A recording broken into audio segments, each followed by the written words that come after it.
Hello sir, मेरा एक सवाल है। Yes ma'am. तो आप कई कॉलेजों में आकर बहुत सारे भाषण दे रहे हैं और मेरे ख्याल से बस ये एक ही जीवन है। आपने किसी की कल्पना से भी कहीं अधिक हासिल कर लिया है। एक बड़ी फाउंडेशन, ईशा योगा केंद्र, कई दूसरे केंद्र, कई सारे शिष्य, ये सब एक ही जीवन में। अगर कोई आम आदमी ये सब करना चाहे तो मेरे ख्याल से कम 3 पीढ़ियां लगेंगी, जबकि आपने एक ही जीवन में इसे कर दिखाया है। तो आपकी कामयाबी का राज क्या है?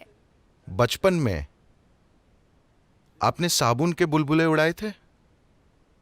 साबुन के बुलबुले?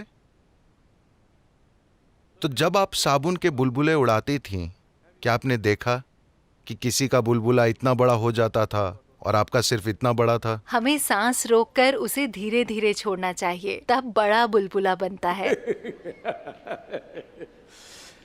हर किसी के फेफड़ों में हवा थी, मगर किसी का बुलबुला बड़ा था और किसी का छोटा। ऐसा क्यों होता है? देखिए, जब बात आती है शरीर की, तो ये मेरा शरीर है, वो आपका शरीर है। ये बिल्कुल साफ है, इसमें कोई उलझन नहीं है ना? ये मेरा शरीर है, वो आपका शरीर है। ये मेरा दिमाग है, वो आपका दिमाग है। मगर जब बात जीवन की आती है, तो मेरा जीवन और आपका जीवन जैसी कोई चीज नहीं होती। ये एक जीता जागता ब्रह्मांड है। आप अपने सिस्टम में कितना जीवन पकड़ पाते हैं, इसी से आपके जीवन का आकार और विस्तार तय होता है। किसी को बड़ा बुलबुला मिला, किसी और को छोटा बुलबुला, पुप, वो फूट गया। आप पहचान नहीं सकते कि मेरी हवा कहां है और आपकी हवा कहां है ना? तो इसी तरह जब बात जीवन की आती है, तो मेरा जीवन और आपका जीवन जैसी कोई चीज नहीं होती। मेरा शरीर और आपका शरीर, मेरा दिमाग और आपका दिमाग स्पष्ट होते हैं, मगर मेरा जीवन और आपका जीवन नहीं। यहां जीवन है, प्रचुर मात्रा में है। ये एक जीता जागता ब्रह्मांड है। आप अपने भीतर कितना जीवन पकड़ पाते हैं, ये आपके जीवन का विस्तार और फैलाव तय करेगा। एक व्यक्ति जो काम 100 सालों में करता है, कोई सिर्फ 10 साल में कर लेता है, सिर्फ जीवन की तीव्रता के कारण। जब मैं कहता हूं जीवन की तीव्रता, तो इसके कई अलग अलग नतीजे निकल सकते हैं। देखिए, ऐसे समय रहे, उदाहरण के लिए कुछ खास कारोबार तेजी से बढ़े हैं। मान लीजिए कुछ व्यवसाय, जैसे अमेरिका में लोगों पर इसकी धुन सवार है। 3 साल के अंदर किसी ने लाखों डॉलर का बिजनेस खड़ा कर लिया। जैसे माइक्रोसॉफ्ट ने विकास किया, या फेसबुक ने विकास किया, या किसी और ने विकास किया। यह मुख्य रूप से तकनीकी विकास के कारण हुआ है। कोई उस तकनीक का लाभ उठा लेता है। किसी और समय में ऐसा नहीं होता, तो वो अलग बात है। लेकिन अगर आप कोई ऐसी चीज बनाना चाहते हैं जो बहुत बड़ी है, बहुत महत्वपूर्ण है, बड़ा या छोटा ये मुद्दा नहीं है, महत्वपूर्ण है, तो आपको जीवन की तीव्रता चाहिए।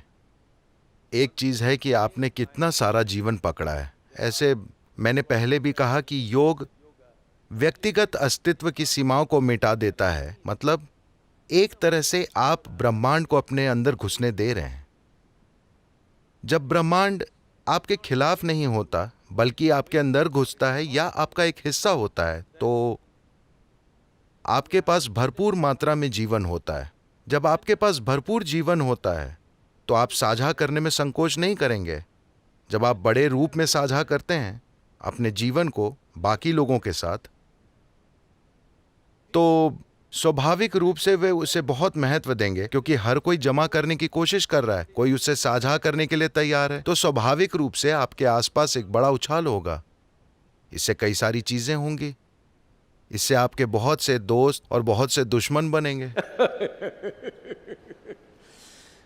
कई लोग जिनसे आप कभी नहीं मिले, आपके कट्टर दुश्मन हैं, लेकिन आपको पता नहीं क्यों।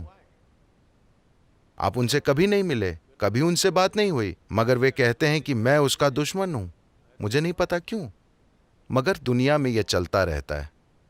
तो जब हम बात करते हैं कि कैसे इतने कम समय में इतना कुछ किया जा सकता है, ये कोई कम समय नहीं है, ये 37 सालों की लगातार मेहनत का नतीजा है। हफ्ते के 7 दिन, हर दिन 20 घंटे, करीब 25 साल, 25 साल से भी ज्यादा। मैं औसतन दिन में सिर्फ 2.5 घंटे सोया हूं। नींद से महरूम नहीं, बस मैंने अपनी जीवन ऊर्जाओं को इतना तीव्र रखा कि नींद कोई समस्या ही नहीं थी। कई बार मैं 3 दिन 4 दिन तक नहीं सोया, लगातार काम किया है। ऐसा नहीं कि आपने कोई दवा खा ली है और सो नहीं रहे हैं, बस उद्देश्य की तीव्रता और आप जो कर रहे हैं उसके प्रति प्रतिबद्धता के कारण। आज मैं गर्व से कह सकता हूं कि मैंने अपने आसपास हजारों लोग तैयार किए हैं। वे सब इसी तरह पागल हो गए हैं। वे सब इसी तरह काम करने लगे हैं। ज्यादातर लोग, आप नहीं जानते कि वे कब सोएंगे, कब जागेंगे, हर समय चालू चालू चालू, हफ्ते के 7 दिन। कोई छुट्टी नहीं, कोई अवकाश नहीं, मगर हर कोई आनंदित है। अगर आप योग केंद्र आकर देखें, आपको सबसे आनंदित चेहरे दिखेंगे, मगर वे कभी छुट्टी पर नहीं गए। उनके पास कोई भी चीज नहीं है, उनकी जेब में पैसे नहीं हैं, मगर वे आनंद में हैं, क्योंकि वे जीवन के नशे में हैं। सचमुच। Well, it's like this. ये कुछ ऐसा है, क्या आपने कभी ध्यान दिया है कि किसी खास दिन अगर आप बहुत अधिक खुश हैं और आनंद में हैं, तो आप हर काम करने के लिए तैयार होते हैं, कोई समस्या नहीं है ना? कितना भी काम। लेकिन थोड़ी सी निराशा और आपके कदम घिसटने लगेंगे। So I have not known frustration at all in the last 37 years. मैं पिछले 37 सालों से कभी निराश नहीं हुआ हूं। ऐसा नहीं है कि सब कुछ सही चलता है, कई चीजें उस तरह नहीं होती जैसी मैं चाहता हूं। That's a fact. दरअसल कुछ भी मेरे हिसाब से नहीं होता, यही सच है, क्योंकि मेरी उम्मीदें वहां ऊपर हैं। हमेशा धीरे धीरे हर चीज में सफलता मिलती है, मगर सिर्फ मकसद और फोकस की तीव्रता की वजह से। जब हमारे शुरू किए गए कुछ आंदोलनों में लाखों की तादाद में लोग जुटे, तो किसी ने मुझसे कहा, देश के एक बहुत प्रमुख व्यक्ति ने, सद्गुरु, इस तरह की भीड़ सिर्फ महात्मा गांधी के सामने जुटती थी। Mahatma Gandhi came. मैंने कहा, नहीं, आप तुलना मत कीजिए, क्योंकि महात्मा गांधी के पास एक बहुत बड़ा फायदा था। उनके सामने एक दुश्मन था, लड़ने के लिए कोई था। जब दुश्मन मौजूद हो तो आप आसानी से भीड़ जमा कर सकते हैं। अब मेरा मकसद यह है कि मैं लगातार लोगों को याद दिलाता रहता हूं कि आपके जीवन में एक ही दुश्मन है, वो है आप। अगर आप इस शख्स को ठीक कर दें तो सब कुछ ठीक हो जाएगा, हाँ या ना? आपके पास सिर्फ एक दुश्मन है, वो है आप खुद। अगर आप इस व्यक्ति को ठीक कर दें तो जीवन बहुत बढ़िया है। तो जब कोई बाहरी दुश्मन नहीं होता तो लोगों को एक मकसद की ओर ले जाना बहुत मुश्किल होता है। मगर लोग सिर्फ भारत ही नहीं बल्कि पूरी दुनिया में बहुत बढ़िया तरीके से आगे बढ़े हैं। कई देशों के लोग काफी दबाव डाल रहे हैं, सद्गुरु आपने भारत में काफी कुछ कर लिया है, आपको यहां आकर रहना चाहिए, यहां रुकिए, ये कीजिए, वो कीजिए। मैं आपको ये इसलिए बता रहा हूं क्योंकि आप लोग जवान हैं। अगर आप में से हर एक में ऊर्जा और गतिविधि का जोश भर जाए तो ये देश, जो युवाओं का देश है, तेजी से विकास करेगा और एक अनोखा चमत्कार बन जाएगा, क्योंकि यहां युवाओं की संख्या सबसे अधिक है। आपके पास जरूरी तीव्रता और संतुलन का होना महत्वपूर्ण है। It's important. Intensity without balance will make you go crazy. क्योंकि संतुलन के बिना तीव्रता आपको पागल बना देगी। अगर आपके पास तीव्रता और संतुलन है तो हम इस देश को एक चमत्कार बना सकते हैं। इस देश में हमें जो समस्याएं दिख रही हैं वे सब ज्यादा नहीं, सिर्फ 10 सालों में गायब हो जाएंगी। अगर आप दूसरे देशों को देखें, अगर आप इस दुनिया का इतिहास देखें, The only country which has moved तो जिस देश ने सिर्फ एक पीढ़ी में अपनी बड़ी आबादी को गरीबी से संपन्नता तक पहुंचा दिया, वो है चीन। मगर उन्होंने काफी जोर जबरदस्ती और पीड़ा के साथ ऐसा किया।